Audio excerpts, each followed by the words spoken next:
At this point, Russell, I don't have enough experience. I've made some consulting visits to a couple of different groups, but for the last half of 2022, I really spent time focusing on me and my health. So in particular, a lot of cardio, some gym time, mentally, physically, emotionally, spiritually.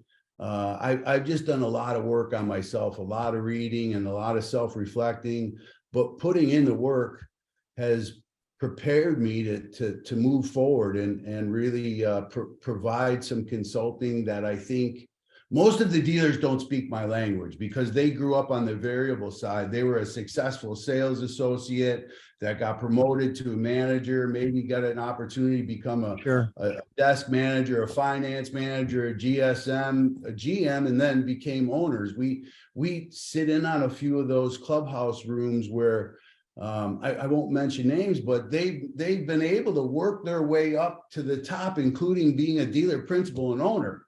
And I think, you know, as it relates to Charity, your original question, like the entry level position at 35 grand to become a dealer someday, the automotive industry provides that opportunity, but you have to apply yourself. And so I think that the dealership is broken up into different departments, right? Parts, service, new, used, and finance, but it's then ultimately broke up between the variable side, which would be obviously new, used, and finance, and the fixed side. And I think that we speak different languages between the two of those. And my opinion is that the dealers that came up through those ranks to earn those positions, hats off to them, mad respect. But I think that they're in most circumstances, type A personalities, very proud, very successful, and aren't used to asking for help. So they don't want to be in a situation where someone poses a question to them, would you charge for wiper blades or not, without having an opportunity to think about that for a minute. And I just think that, you know, we need to remove the silos. It doesn't have to be variable. It doesn't have to be fixed. I'm a fan of just one team. We reside here. And I think that there's cross-training opportunities that need to happen.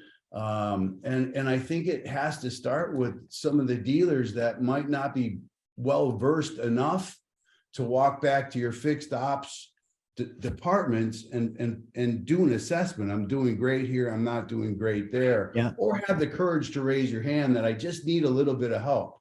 Yeah. Because there's guys like me that want to help. I mean, this is what I'm so passionate about.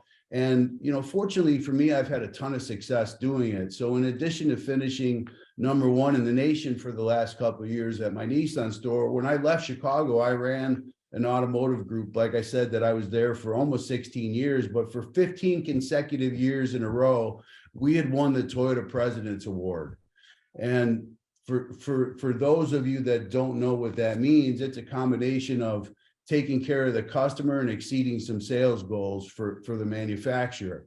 And so we were part of a group that's less than a handful of dealers in the nation. And, you know, what's really sad now that we're talking about this is I was back in Chicago a few months ago visiting, and I went to my old store, and in the waiting room, like behind me, are all these plaques that show, you know, parts excellence, service excellence, customer relations excellence. And it started in 2001 and it went to 2016. And coincidentally, that's when I left. They haven't won it since. And there isn't a 2017 to 2018 or earlier or later placard up there. That's terrible. Really, really sad.